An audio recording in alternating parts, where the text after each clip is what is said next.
Olá, galera do Pântano Pop, estamos aqui para mais um episódio musical. Hoje nós vamos falar sobre 10 álbuns que são a cara do Pântano Pop.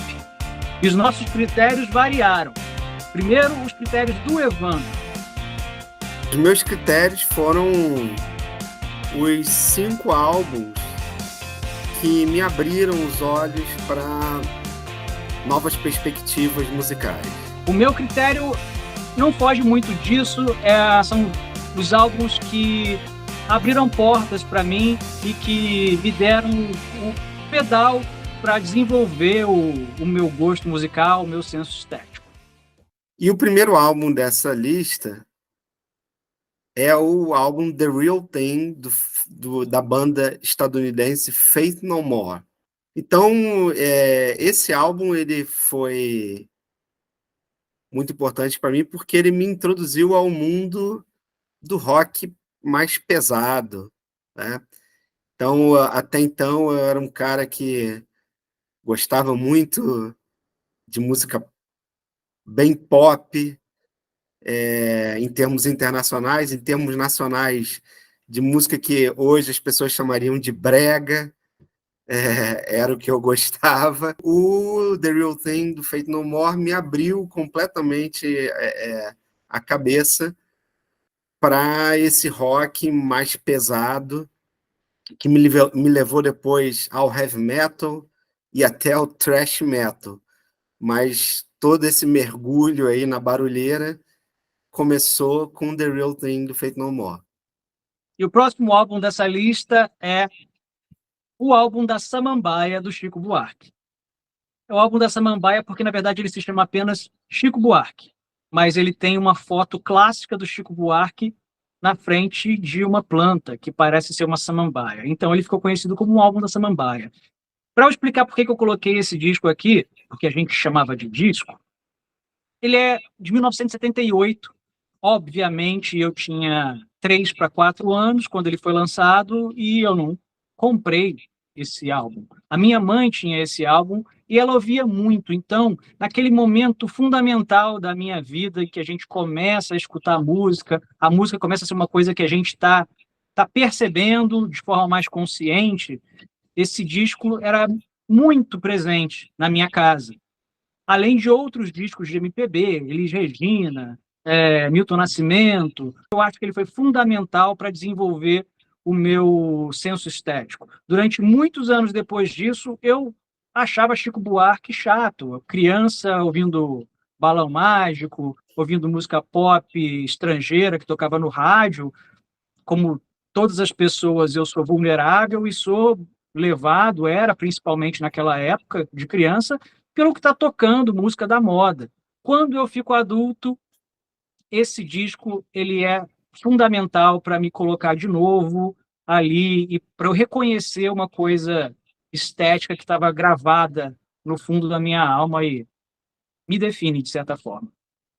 E o terceiro álbum aqui é o clássico do Pink Floyd, The Dark Side of the Moon. Após esse meu mergulho radical no rock pesado, né, no heavy metal, no thrash metal, foi somente no início dos anos 90, quando eu escutei esse clássico dos anos 70, da banda inglesa Pink Floyd. Então, no início dos anos 90, eu ouvi esse álbum, e quem conhece sabe que é um álbum espetacular e que abriu a minha mente, né? Novamente, eu estava naquela coisa fechada, né, do rock pesado, que é um tipo de música muito fechado e de pessoas de cabeça muito fechada. Então, eu achava que não podia ter nem teclado no rock. E aí chegam lá aqueles teclados maravilhosos do Richard Wright, e a minha cabeça abre totalmente para o rock progressivo, e que vai me levar a lentamente ir abandonando a música pesada e a mergulhar cada vez mais no rock progressivo, porque aí, depois do Pink Floyd, vem Yes, vem Genesis, e a coisa só vai se aprofundando. E o quarto álbum dessa lista, que dá cara ao Pântano Pop, é um álbum que volta para a MPB. mas MPB também é pop, que o diga Realce, do Gilberto Gil, que é um disco em que ele flerta, ou melhor, ele namora sério com a música pop, rock estrangeira, trazendo pessoas para gravar de bandas famosas, Toto, ele está de olho ali como o bom pai da Tropicália que ele é, na minha opinião, um dos pais, para mim o cérebro, ele estava sempre muito ligado ao que acontecia, tem aquele preconceito que muitas pessoas da MPB tinham com estrangeirismos, né? E o Gil faz um disco lindíssimo e que naquela época, em 79, eu começando a ir para a escola, com a Rádio Mundial AM, essa entregue-idade, tocando na Kombi do seu Severino, eu indo para a escola, tocando no rádio do vizinho, às vezes no rádio lá de casa. Esse disco tocava o tempo inteiro a música título, entre outras. E eu acho que muito do meu senso estético, inclusive para música estrangeira, é graças a Realce. Porque na minha casa, tirando Elvis Presley e muito pouca coisa, se ouvia muito mais MPB. E aí vem esse disco que tem tantas coisas que estavam acontecendo na música pop, né, dos Estados Unidos e do Reino Unido, que é o que vai me pautar na minha infância e adolescência, e eu acho que talvez eu tivesse preconceito com música pop se não fosse o disco Realce do Gilberto Gil. Da mesma forma que talvez se eu tivesse preconceito com o MPB se não fosse Chico Buarque. Então esse disco é muito importante para mim, para dizer até quem eu sou em termos artísticos hoje em dia. E o quinto álbum aí da nossa lista é o Milton Nascimento, Milagre dos Peixes, ao vivo. Tá? Então, esse é um álbum lá dos anos 70 também, mas que eu só ouvi na segunda metade dos anos 90. E esse álbum ele marcou a minha reconciliação com a MPB. Então, eu vinha desde 89 naquele mergulho em música estrangeira, primeiro o rock pesado, depois o rock progressivo, e um Milagre dos Peixes, que aí eu chego ao Milton através da Simone, né, minha esposa, na época minha namorada, ela sempre muito, muito fã da MPB, e aí eu descubro que a MPB tem a MPB e tem tudo que está fora da MPB também, porque o Milagre dos Peixes ao vivo tem uma banda brasileira de rock progressivo tocando junto com o Milton, que é o Som Imaginário, né? A banda do Wagner Tiso toca ao vivo com ele nesse álbum. Então, é o meu reencontro com a MPB e é ali o álbum que vai abrir meus olhos para como a MPB é rica, como a MPB ela não é fechada só sobre si mesma, né?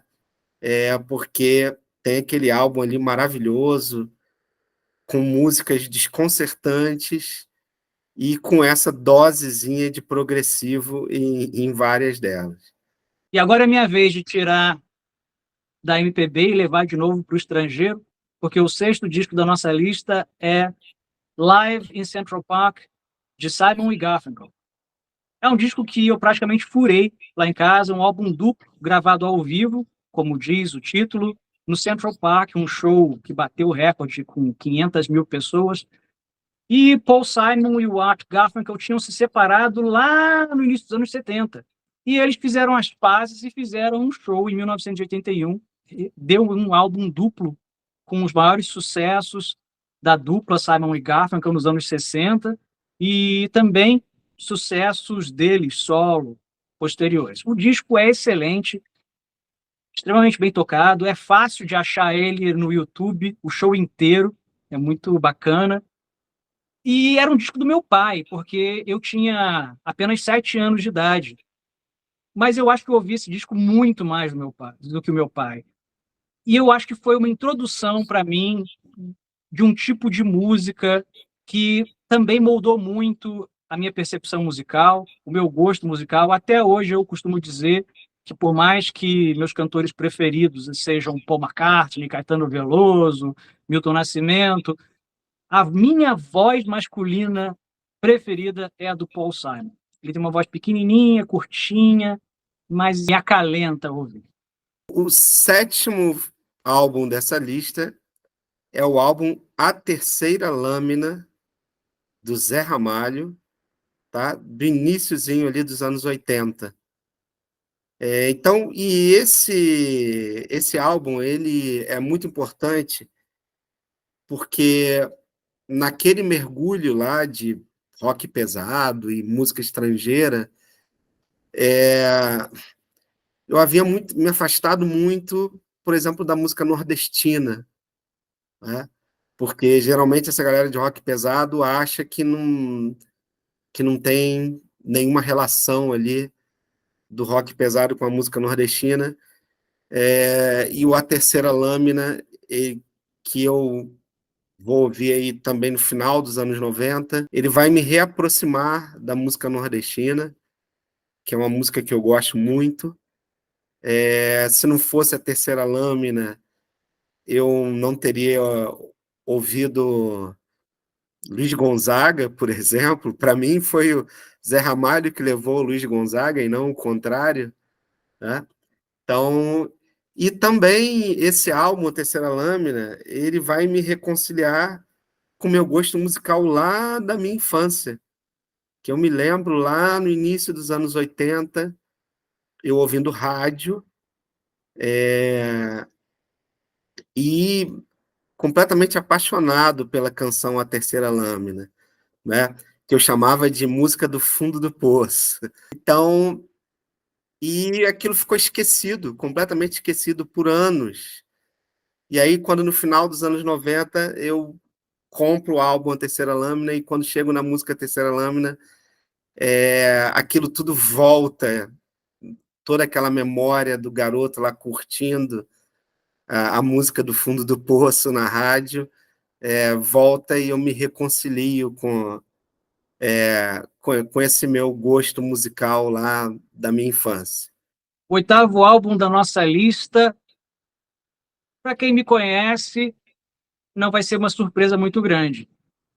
E é mais um álbum duplo, que se chama Past Masters, dos Beatles. Past Masters é uma coletânea dos Beatles, lançada em 1988, que eu devo ter ouvido pouco depois disso. E quem me conhece, quem conhece o nosso canal, sabe que Beatles é referência.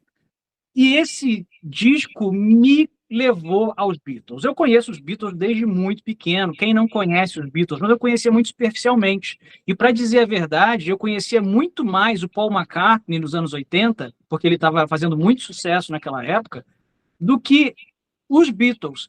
E Past Masters foi quando eu comecei a conhecer mais profundamente as canções dos Beatles, e a partir dali eu queria saber mais, e desde então não existe um dia na minha vida que não tem uma música dos Beatles tocando. Se não estiver tocando fora, está tocando aqui dentro.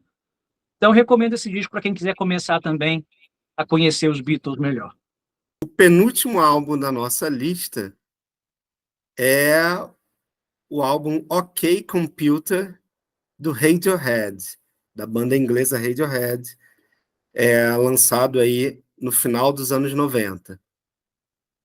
Então, esse álbum ele é fundamental para mim, porque primeiro ele me apresentou a uma das minhas bandas favoritas, provavelmente a banda mais influente no que eu gosto de música hoje, e ele quebrou um preconceito que eu tinha com indie rock, né, com rock independente, que eu achava o rock independente a coisa de um pessoal chato e tudo e tal. Quando eu ouvia rock pesado, eu ainda tinha aquele estereótipo, não é, Vitor, que nós já falamos no nosso vídeo sobre o rock dos reaças, né? Que era aquele estereótipo da jaqueta de couro, da roupa preta e tudo e tal, do cabelão. E aí vem os caras do indie rock com lá com tênis All-Star e aquela roupinha comum lá, uma roupa qualquer, que o cara... Então, não tem nada dessa estética, né, que é associada tradicionalmente ao rock. E tem uma fama, né? Muita gente fala que o rock independente, o indie rock é um rock chato e de pessoas chatas, mas quando você conhece realmente, é provavelmente o subgênero de rock mais livre do rock independente, super eletrônico, né? Eletrônico, como Radiohead usa muitos recursos eletrônicos. Você tem rock independente praticamente só acústico. Você tem rock independente de todo jeito. Então, é o subgênero de rock mais livre e, atualmente, o mais criativo. E OK Computer é um dos álbuns mais influentes dos anos 90. Chegamos ao último disco ou álbum da lista dos álbuns que são a cara do Pântano Pop, com um que me resgatou, assim como a Terceira Lâmina resgatou o Evandro.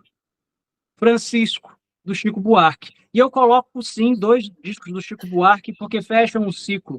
Assim como o que eu escolhi primeiro, de 1978, deu a base para o meu senso estético, para o meu gosto musical, e a partir dali muita coisa se desenvolveu, foi o próprio Francisco Buarque de Holanda, no seu disco Francisco, de 1987, mas que eu só fui ouvir no início dos anos 90, que me lembrou que eu gostava assim de MPB, que eu gostava assim de Chico Buarque. Ouvindo aquele disco, eu lembrei o quanto eu curtia ouvir o Chico Buarque quando eu tinha 4 anos de idade, quanto eu curtia ouvir o Gil, o Milton, o Caetano, o Zé Ramalho, o Djavan, quando eu tinha 4, 5, 6 anos de idade, que aquela década de 80, ouvindo música pop, música estrangeira, ou o rock brasileiro, tinha sido uma fase, muita coisa ficou em mim e continua fazendo parte de mim, mas eu não podia perder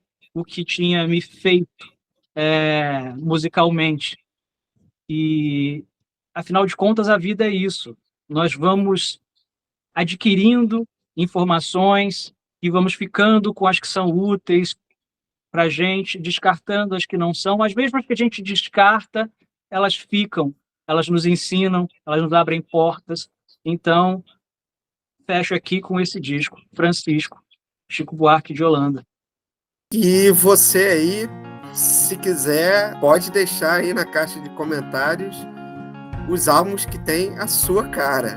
E lembrando que a gente sempre tem espaço para aprender coisas novas, ouvir coisas novas. Muitos dos discos que a gente citou aqui, nós ouvimos muito depois.